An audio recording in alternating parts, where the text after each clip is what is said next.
मेरा नाम गीता है। मेरे 4 बच्चे हैं। बड़ी दोनों बेटियां और एक बेटा बहुत ही खूबसूरत है। लेकिन जब मेरी छोटी बेटी पैदा हुई तो वह बहुत ही काली और बदसूरत थी। उसकी परवरिश भी मैंने एक नौकरानी से करवाई थी। मेरी छोटी बेटी जब बहुत छोटी थी तब वो सीढ़ियों से गिर गई थी, लेकिन उसकी तरफ किसी ने भी ध्यान नहीं दिया। वो अकेली ही काफी देर तक रोती रही। जब रो रो कर थक गई तो खुद ही उठकर खड़ी हुई और आंसू पोंछती हुई अंदर कमरे में चली गई। मैं ये सारा दृश्य अपनी आंखों से देख रही थी। मेरे दिल में एक बार भी ख्याल नहीं आया कि यह भी तो मेरी बच्ची ही है, इसे भी तो मैंने ही जन्म दिया है। एक माँ होते हुए भी ऐसे अनजान बनी रही। समय गुजरता गया, मेरे सारे बच्चे जवान हो गए। दोनों बेटियां इतनी खूबसूरत हैं कि कम उम्र में ही उनके रिश्ते आने शुरू हो गए थे और फिर एक एक करके दोनों की शादी हो गई, सिवाय मेरी बदसूरत बेटी के और मेरे एक बेटे के। मेरी दोनों बेटियां अपने अपने घरों में राज कर रही थी, लेकिन अब मुझे अपनी छोटी बेटी गुनगुन की फिक्र थी। आजकल लोगों की पसंद बहुत हाई फाई हो गई है। उन्हें बस गोरी चिट्टी लड़की ही चाहिए होती है। एक दिन मेरे मोहल्ले की एक औरत हमारे घर आई और कहने लगी कि उसके पास एक बहुत ही अच्छा रिश्ता है। अगर तुम लोग करना चाहो तो मैं उन्हें तुम्हारे घर ले आऊंगी। लेकिन लड़का जो है वो अपाहिज है, लेकिन उसका बाप अच्छा खासा पैसा कमा लेता है। लड़के को पैसा कमाने की कोई जरूरत ही नहीं है। मैं भला क्यों इनकार करती। मैंने उस रिश्ते करवाने वाली से कहा ठीक है, बुला लो। अगले ही दिन वो लोग हमारे घर आ गए। लड़का भी साथ था। वो बहुत ही खूबसूरत और हैंडसम लड़का था। बस एक कमी थी कि एक टांग से अपाहिज था। हमें तो लड़का बहुत ही पसंद आया, लेकिन दिल में वही डर था कि कहीं ये भी और रिश्तों की तरह इनकार करके न चले जाएं। लेकिन वही हुआ जिसका डर था। जैसे ही मेरी बेटी उन लोगों के सामने आई तो वह गुस्से से एकदम खड़े हो गए। लड़का अपनी बैसाखियों के सहारे उठ खड़ा हुआ और बोला, क्या मेरे लिए आप लोगों के पास यही बदसूरत लड़की रह गई थी?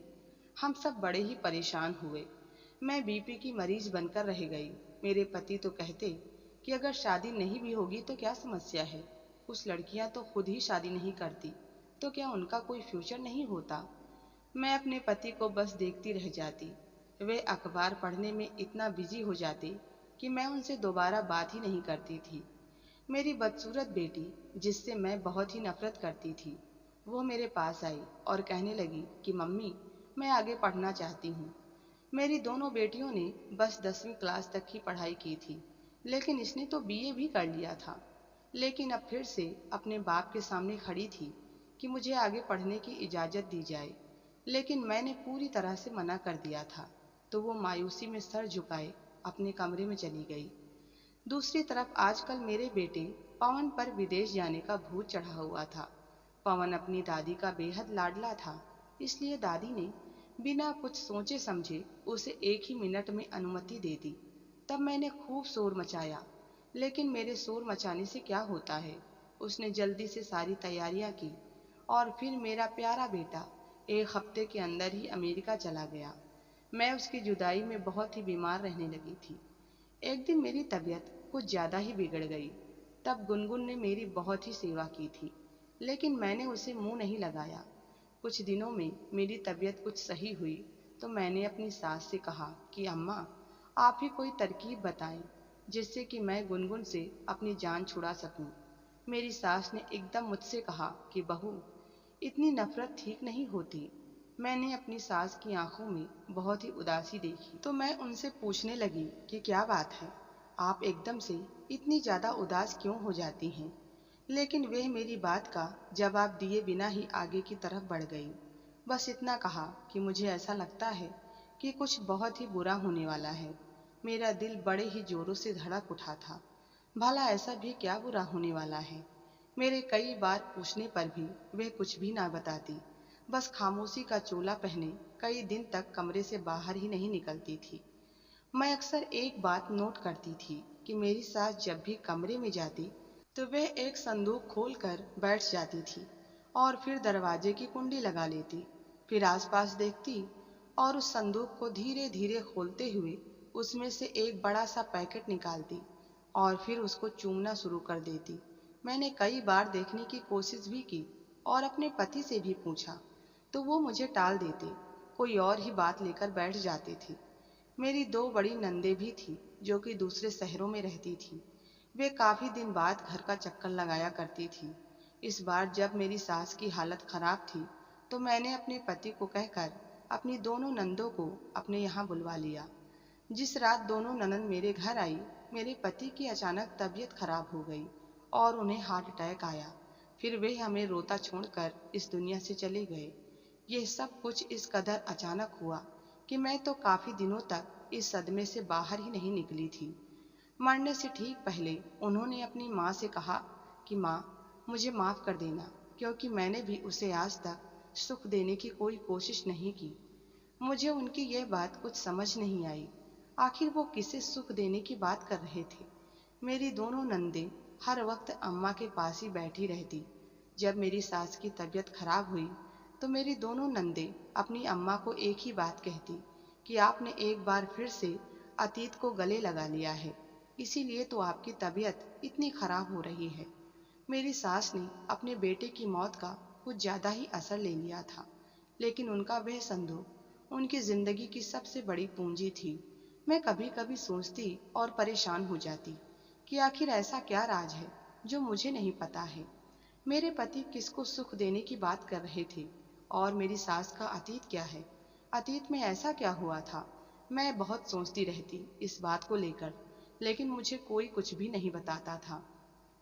मेरे पति को मरे काफी समय हो गया था। मेरी नंदे अभी मेरे घर पर ही थी। आज शाम को रिश्ते कराने वाली घर में आई तो कहने लगी, दीदी, ऐसा रिश्ता लाई हूँ कि आप दंग रह जाएंगी। मैंने कोई ध्यान ही नहीं दिया।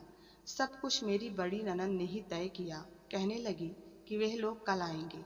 दूसरे दिन लड़के की माँ नहीं आई क्योंकि वो बीमार रहती है। सिर्फ लड़का और उसके साथ उसकी एक बुआ आई थी।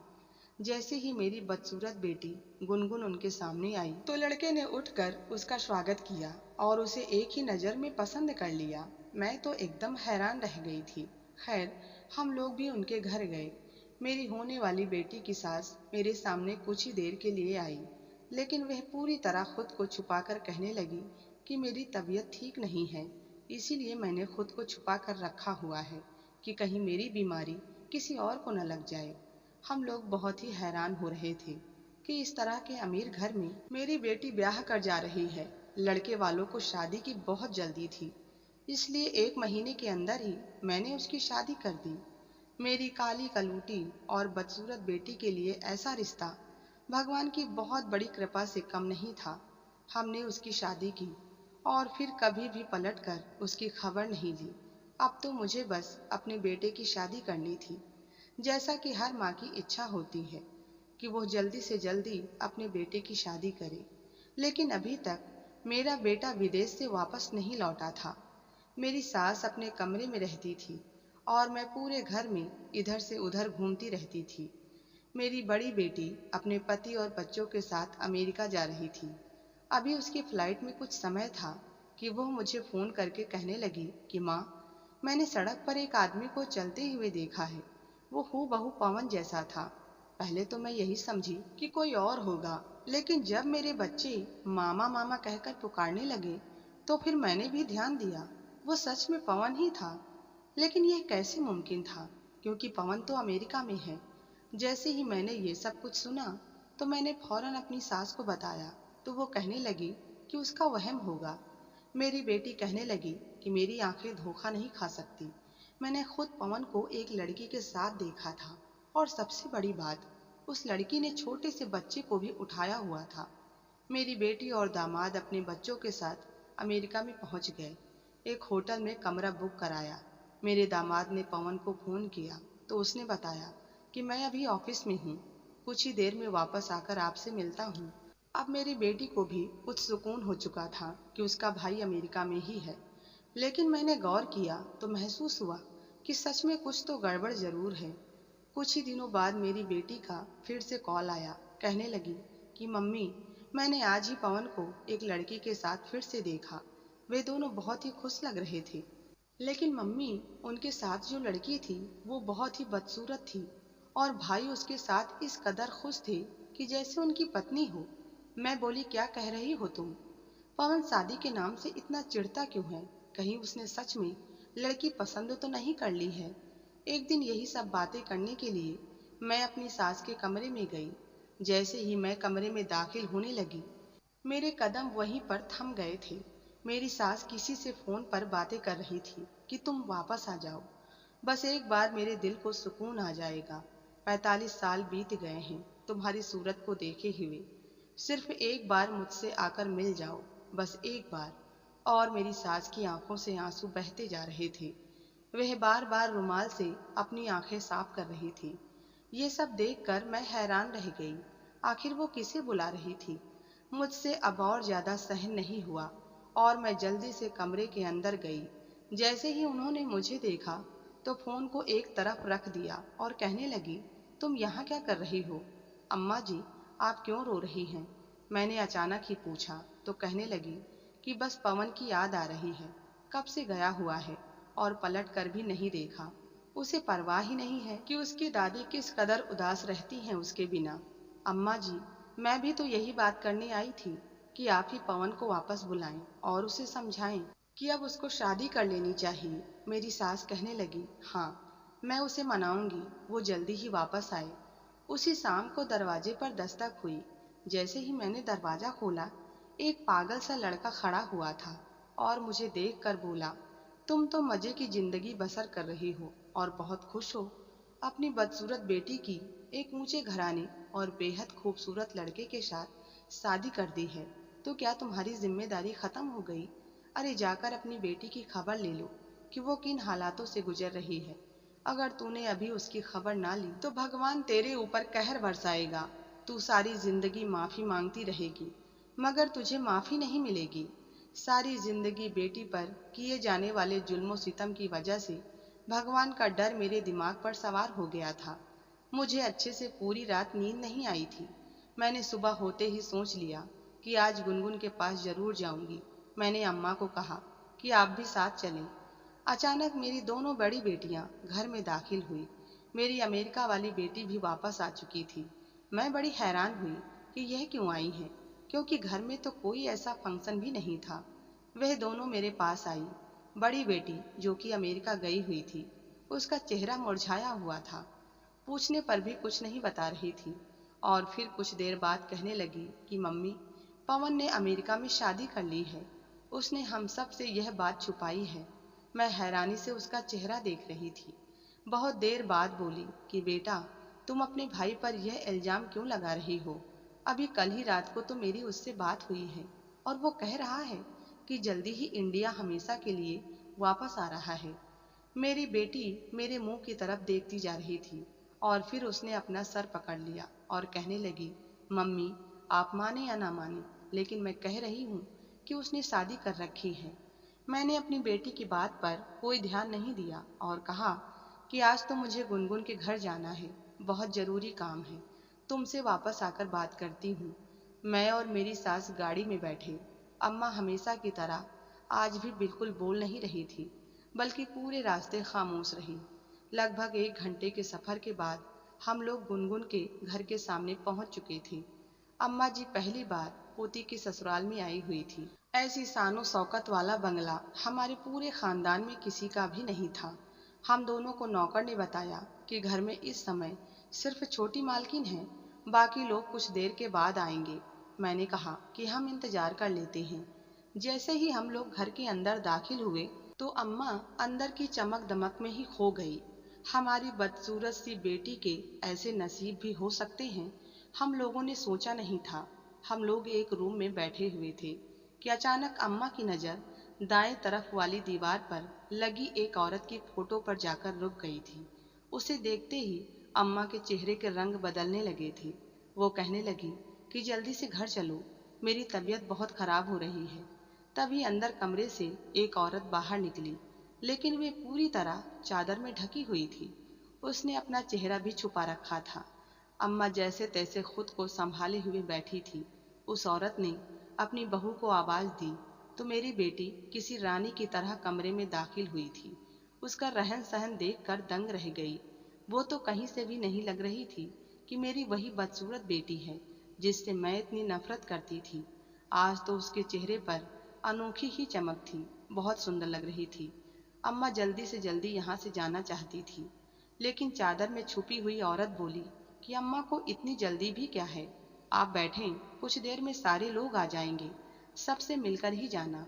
फिर वो औरत कहने लगी कि आप लोगों का बहुत बहुत धन्यवाद कि आपने हमें हीरे जैसी बहू दी। ये बहुत ही अच्छी है, इसने तो हमारे घर में आकर हमारे घर को चार चांद लगा दिए हैं। उस औरत की बात सुनकर मैं सर में से पानी पानी हो रही थी। क्या मैं सच में गुनगुन की माँ हूँ, जिसने कभी उसे प्यार से गले लगाया ही नहीं। हम लोग बैठे बातें कर रहे थे कि दरवाजे से एक लड़की अंदर दाखिल हुई। लड़की की गोद में बच्चा भी था जो बहुत काला और बदसूरत था, लेकिन उसको देखते ही नकाबपोश औरत ने उसे गोद में लेते हुए उसे प्यार करने लगी। मैंने तो अपना मुंह दूसरी तरफ कर लिया था कि भला ऐसे बच्चे को कौन प्यार करता है। औरत मेरी तरफ ही देख रही थी।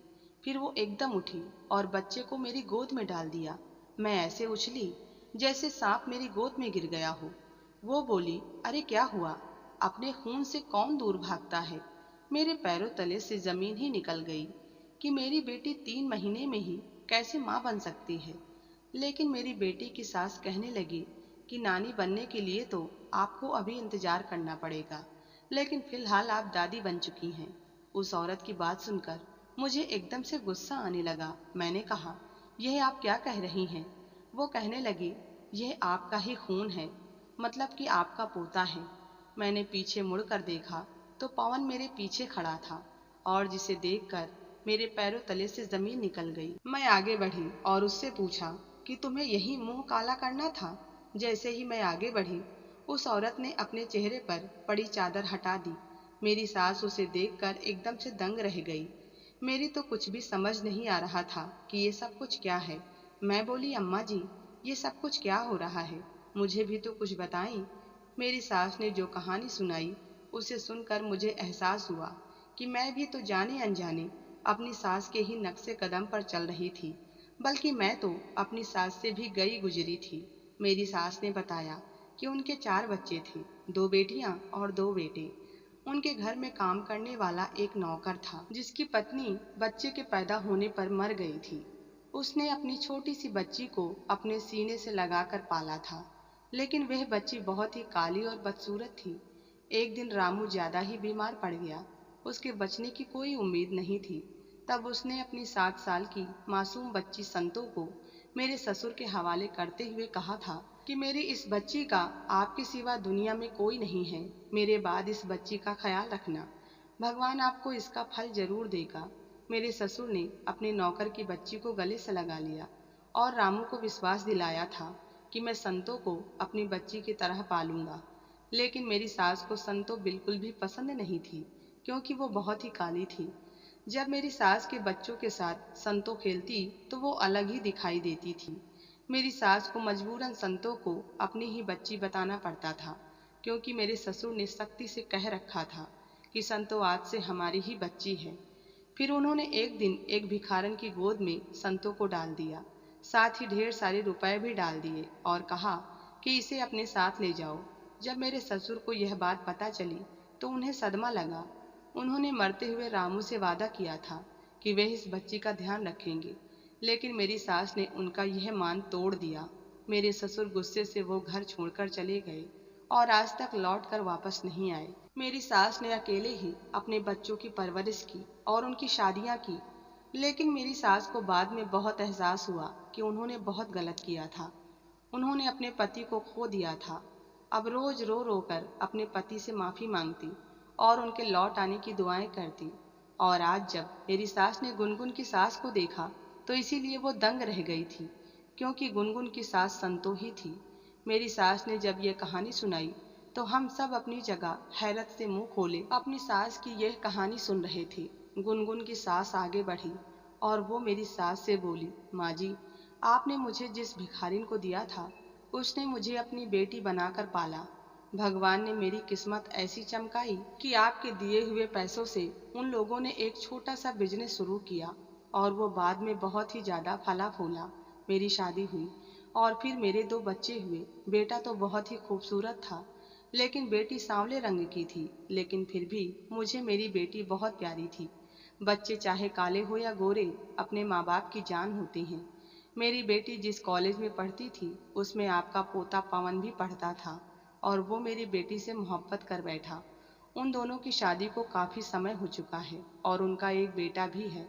और जब पवन ने मुझे बताया कि उसकी एक बहन है और उसके रंग रूप की वजह से उसकी माँ उसे पसंद नहीं करती है, तो मुझे अपना बचपन याद आ गया। मैंने पवन से उसकी बहन की फ़ोटो मांगी। उसने पूरी फैमिली फ़ोटो दिखाया जिसमें मैंने सब लोगों को देखा तो पवन की दादी को पहचान लिया था। मैंने उसी समय फैसला किया कि मैं अपने बेटे से पवन की बहन की शादी करूंगी। कहीं ऐसा ना हो कि कल को अतीत फिर से दोहराया जाए और पता नहीं गुनगुन से पीछा छुड़ाने के लिए उसे किसके पल्ले बांध दिया जाए। मेरी सास तो गुनगुन की सास के कदमों में गिर गई थी। कहने लगी, संतो मुझे माफ कर दो, एक तुम ही हो जो मेरे पति को वापस बुला सकती हो। आज 45 साल गुजर चुकी हैं लेकिन उन्होंने मुझे माफ नहीं किया। संतों ने मेरी सास को गले लगा लिया। मेरे ससुर वापस आ चुके थे। गुनगुन अपने परिवार में खुश थी और मेरा बेटा पवन अपनी पत्नी के साथ खुश था। चारों तरफ खुशियां ही खुशियां थी। मैं उस पागल के बारे में याद करती हूँ जिसने मुझे एहसास दिलाया था कि जाकर अपनी बेटी की खैर खबर ले लो। हो न हो, वो भगवान के द्वारा भेजा गया कोई दूत था जिसने मुझे मेरी गलती का एहसास कराना था और मेरी सास को भी माफी का मौका देना था। तभी तो भगवान ने यह लीला रचाई थी और पागल के वेश में अपना एक दूत मेरे दरवाजे पर भेजा था। मैं अपने भगवान का धन्यवाद करती हूँ। अगर आपको हमारी कहानी पसंद आई हो तो वीडियो को लाइक करें। चैनल पर नए हैं तो चैनल को सब्सक्राइब करना ना भूलें। धन्यवाद।